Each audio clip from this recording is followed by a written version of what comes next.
To misunderstand the nature and threat of evil is to risk being blindsided by it. Let me repeat that. To misunderstand the nature and threat of evil is to risk being blindsided by it.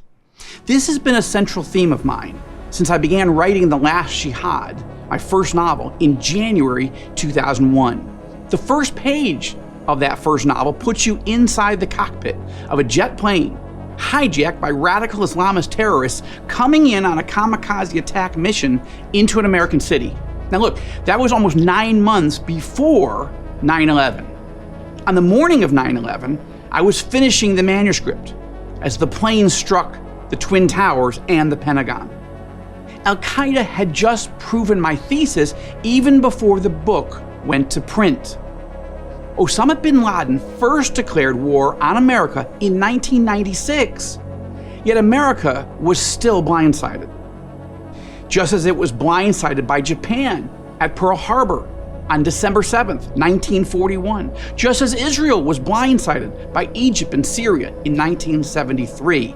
And if our leaders don't truly understand the nature of Iran's regime, tonight, the Rosenberg Report takes you where the mainstream media will not, inside Tehran's Doomsday Theology.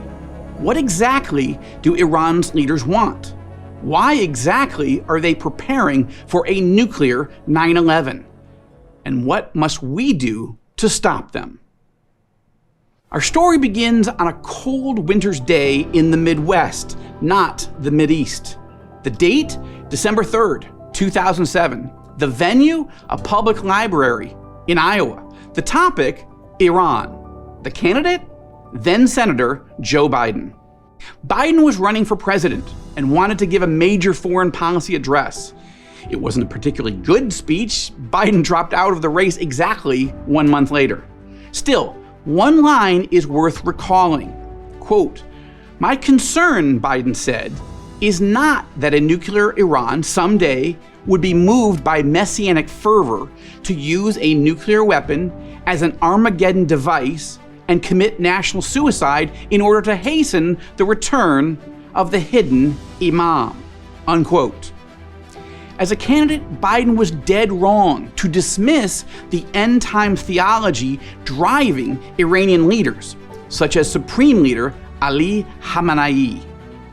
As commander-in-chief, Biden still does not get the Iranian regime, thus putting us all in danger. In January 2001, Khamenei made his intentions crystal clear. Quote, "It is the mission of the Islamic Republic of Iran to erase Israel from the map," unquote.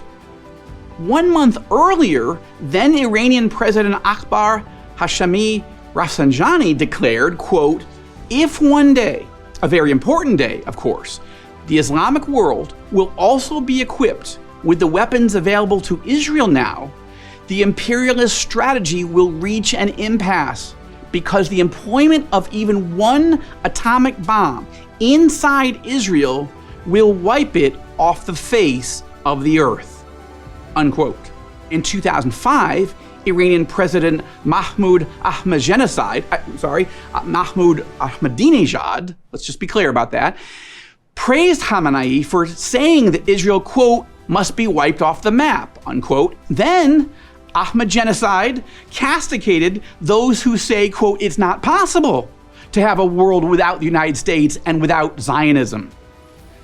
But he added, "but you know that this is a possible goal and slogan," unquote. Look, annihilating both Israel and the United States is a core Iranian doctrine. In July 2015, just days after agreeing to the nuclear deal with President Obama and Vice President Biden, Khamenei admitted publicly that his goals had not changed. ملت ایران نشان داد که جهتگیری‌ها چیست در روز قدس، شعار مرگ بر اسرائیل، مرگ بر آمریکا، فضای کشور را تکان داد، مخصوص تهران و شهرهای بزرگ هم نبود. همه کشور در زیر چتر این حرکت عظیم قرار گرفت. Khamenei and his closest allies hold to an eschatology and end times theology that teaches Muslims to hasten the coming of their so-called Islamic savior, known as the hidden Imam, the 12th Imam, or Imam al-Mahdi. How? By obliterating Israel, the epicenter of Judaism, and the United States, which they perceive as the epicenter of Christianity. Tehran's Doomsday Theology came to light when Ahmadinejad began talking constantly about the Mahdi, insisting his arrival was imminent. Here's how he opened his UN address in 2010.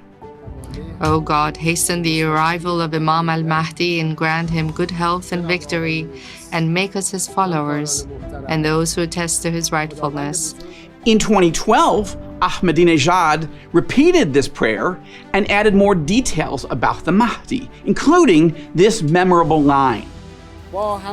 He will come with Jesus Christ to lead the freedom and justice lovers to eradicate tyranny.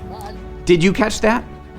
The Mahdi, he said, will not remain hidden. He will come soon with who? Jesus as his deputy. To do what? To eradicate the tyranny imposed by Israel and the United States. Iranian scholars are spreading this genocidal doomsday theology. In his book, Al-Imam al-Mahdi, The Just Leader of Humanity, an Iranian theological professor argued that before the Mahdi can return, Muslims must launch a global war to kill or to subjugate Jews, Christians, and other infidels.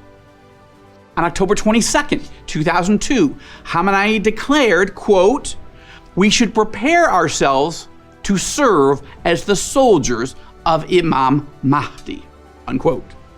In 2010, Khamenei claimed to be the personal representative of the Mahdi on earth and issued a fatwa, a religious ruling, that all Muslims must obey him. In 2020, Khamenei told Iranians, quote, "Awaiting does not mean sitting idly. It means preparing and being active." For Iran's supreme leader, the clock is counting down to the end of days. The mainstream media won't tell you. I will.